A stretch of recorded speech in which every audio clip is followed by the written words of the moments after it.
The Chromatonian flagship survived the strike with only minor damage, having been in the back of the fleet.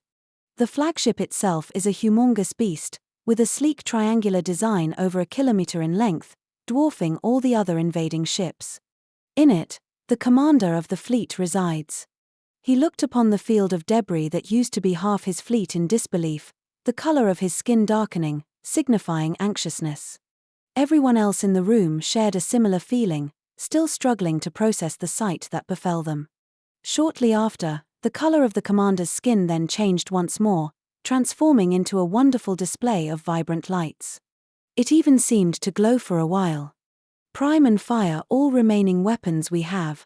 Hit them with everything we've got," signaled the commander. "Target their cities." The ship whirred loudly, preparing to supply the weapons with energy. All weapons ready to fire. One of them flashed. "Fire away." Small, dimly glowing bubbles seemed to be launched from the Chromatonian vessels headed straight to Earth. They reacted violently upon contact with the atmosphere, erupting into bubbles of plasma which scorched the cities below them. The shockwave followed suit, producing winds fast enough to shatter concrete and steel. It was antimatter. A few days before their arrival, many retreated to underground bunkers scattered across the world. These bunkers were dug out in preparation of the upcoming threat to protect as many civilians as possible, designed to accommodate over 1 million people and resist direct nuclear strikes. Approximately 2,900 of these were made over the span of 5 years, scattered across major population centers across the globe. Everyone else that didn't make it to a bunker were redirected to less populated areas, or took refuge in subway or sewage tunnels underground. In one of these bunkers, Hesley, alongside her boyfriend Alex, and thousands of others, watches the battle for Earth unfold through a large screen on the concrete wall. Cold sweat slowly leaks out of her skin as the tension grips her hard. Everyone holds their breath anxiously, knowing their lives depend on this very moment. The screen displays thousands of space-capable missiles rapidly approaching the fleet of alien vessels, each armed with a thermonuclear warhead. "You think it'll work?" she asks her partner beside her, nervously. "Only one way to find out," Alex replies. Both grip each other's hands tightly, adrenaline coursing through their veins as the missiles get closer and closer to the target. A voice sparks to life from the speakers, bouncing off the concrete walls with a loud echo. "Detonation in 5, 4, 3, 2, 1.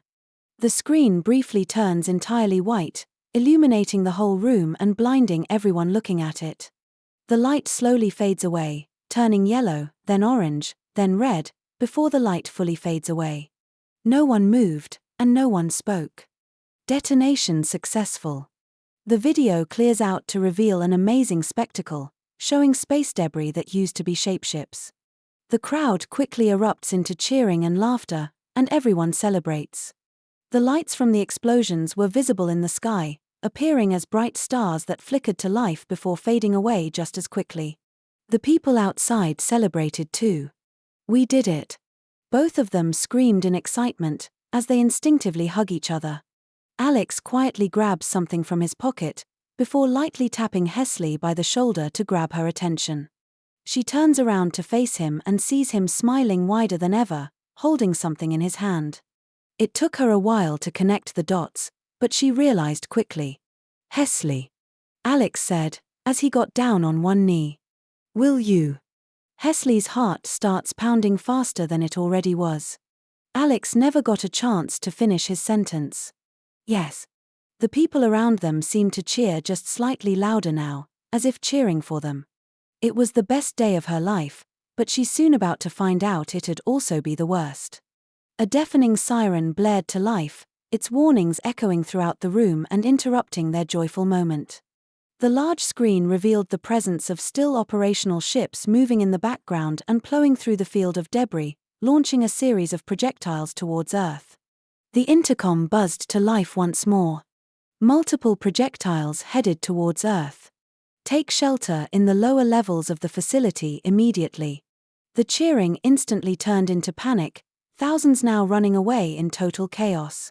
It didn't take long before the first of these projectiles impacted Earth, turning into bubbles of plasma on contact with the atmosphere and vaporizing everyone and everything still above ground. Entire buildings began to melt and sizzle as the heat reached thousands of degrees Celsius. Then came the shockwave, blasting the ground and the buildings around it with winds stronger than the fastest wind speeds of Neptune. The shockwave hammers against the ground with unimaginable force, shaking the bunkers below like an earthquake. The ceiling struggled to hold up under the immense pressures, cracking and breaking. While these shelters were designed to hold against nuclear strikes, it wasn't designed to hold against antimatter weaponry. Large chunks of concrete and steel fell from the ceiling above, causing injuries and fatalities to anyone unfortunate enough to be under the falling debris. Everyone is pushing against each other out of the way, desperately running to preserve their lives. "The ceiling isn't going to hold," shouts Hesley, terrified and running for her life. "Alex! Alex!" Most of the crowd had cleared by this point, but Hesley realizes Alex is no longer beside her. She looks back to see him not running for his life, but instead helping the injured off the ground as the ceiling above them slowly collapses. One by one, he carries them to safety. He is currently holding an injured child no older than 8 in his arms, the child having sustained a severe injury on his leg. It was at this moment when the ceiling buckled, and finally gave way to the immense pressure. At this moment, time seemed to stop for Hesley. She can see Alex, just a couple tens of meters in front of her, just barely out of reach. And maybe she's going crazy, but she swears that he smiled, if just for a bit. As if trying to comfort her in his final moments. And then time resumed, burying both him and the child under tons of steel, concrete, and rubble. A part of her dies along with him. The smoke clears, revealing that the room she last saw Alex in is now blocked off by debris. She could do nothing but drop down to her knees. She cries silently. "I'm so sorry for your loss." A man spoke from behind her. Hesley didn't bother to turn her head, and only continued crying. "He was a good man. He saved my life, and he saved others too. He'll be remembered in all our hearts." Her mouth finally opened to speak. Her voice is deep and heavy. "Their biggest mistake was taking him from me. And I'll make sure they pay for what they did. We have destroyed your cities. Further attempts to resist will be met with extermination. Surrender now, and we shall destroy no more of your cities." A broadcast from the Chromatonian fleet was shortly transmitted after the attack. "Fuck you," was humanity's response. Meanwhile, somewhere on the other side of the planet, the leaders of the world gathered in a conference room, located deep underground. Each of them discussing and arguing over the next course of action, while worrying for their own people. A man suddenly slams into the room, appearing frightened and anxious. "Apologies for breaking in, but I have important information. Following the attack, we have lost a total of 207 UBS. Another 976 suffered major damage, and 1,208 with minor damage." The man spoke. "And how many casualties?" one of them asked. "Current estimates place it at 700 million in bunkers. As for those who were outside, we cannot say, but the numbers are likely to be much higher. The gravity of the situation quickly overwhelms them. With the fate of humanity in their hands, the responsibility they carry is larger than any other. Can they strike again?" Another voice asks amongst the crowd. "Negative. Our sensors suggest they no longer possess antimatter. Any data on their movements? The ships are descending down to our atmosphere.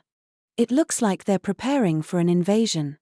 Then we should get whatever forces we have up there. Let's give them hell." One of them shouts, his voice echoing through the room.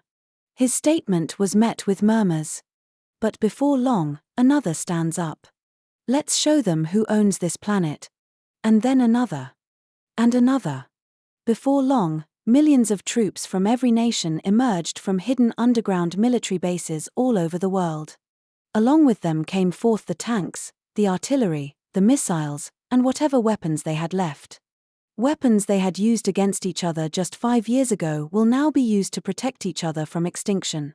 As they emerged to the surface, the sight was a terrifying one, where there had been entire cities are now giant craters, with smoldering ruins everywhere. The sky has a depressing grey hue, covered by the smoke released from all the fires. The scent of ash and sulfur fills their lungs, reminding them how terrifying it must have been for those who could not escape underground. When they look up, multiple spaceships are visible in the sky, slowly getting bigger as they get closer and closer to Earth. Get the SAMs ready. We'll blow the fuckers out of the sky. The Chromatonian ships descended further and further down into the atmosphere to prepare for their invasion of Planet 3, apparently called Earth by its inhabitants. The memory of the nuclear slaughter still remains fresh in their brain, and they were more than ready to exert revenge and bring down hellfire upon these humans. Each of them load their weapons, ready to slaughter any creature they stumble upon down there. Their objective? Kill all remaining humans, and bring their race to extinction. Above the skies of what used to be France, the first ships enter the stratosphere. What do you think they look like? One asks the other through a series of color changes. I bet they look worse than the Xylac. They sure are more stupid. The Chromatonians flicker a series of colors, the equivalent of laughing. An explosion suddenly rocks the ship, triggering alarms and warning systems across the entire vessel. We're under attack. One of them shouts, his skin changing colors rapidly.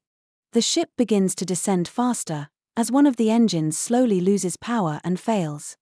It didn't take long before another explosion occurred, this time tearing a hole in the side of the vessel. They were still thousands of meters above the surface. We have to jump. One by one, they jump out of the torn hole, falling straight to the surface of an unknown hostile planet. Explosions rocked the skies as missiles struck their vessels, knocking them out of the sky. From this high up, the scars from their antimatter bombing are visible, appearing as gigantic charred craters still releasing smoke from the fires within it. Once sufficiently close to the ground, an attached parachute on their back activates to slow down their descent. One would have argued that it would have been better for the Chromatonians if the parachutes failed here, so that they would not have to endure what comes next. Because being on a parachute comes with a major disadvantage, you're a slow-moving target sticking out against the bright sky like a sore thumb. As the Chromatonians get closer to the ground, a strange buzzing noise is heard, and streaks of light made up of thousands of unnaturally fast small metal pieces seem to accelerate towards them, punching holes in whatever it hits. A lot of the time, the thing it hits is Chromatonian skin. Despite their remarkably strong armor, some of the metal seems to pierce through, carving small, painful holes on and in them. The worst part? There is nothing they can do except pray that it doesn't hit. The lucky ones that made it onto the ground unscathed regrouped, and planned their next course of action. 50 of them landed in a forested area, lightly charred as a reminder of the antimatter bombings. What do we do now? One of the Chromatonian soldiers asked by flashing a set of colors.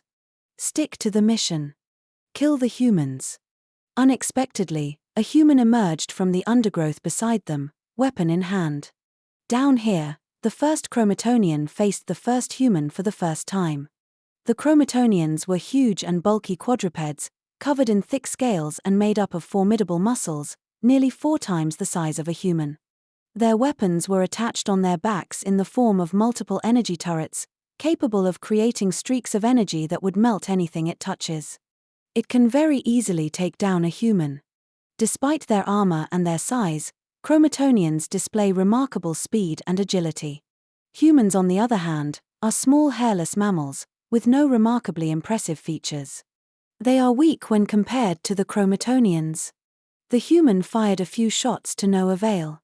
The bullets this one used were weaker, and the human was very easily neutralized by a single shot from one of the energy turrets, burning a large hole straight through its torso.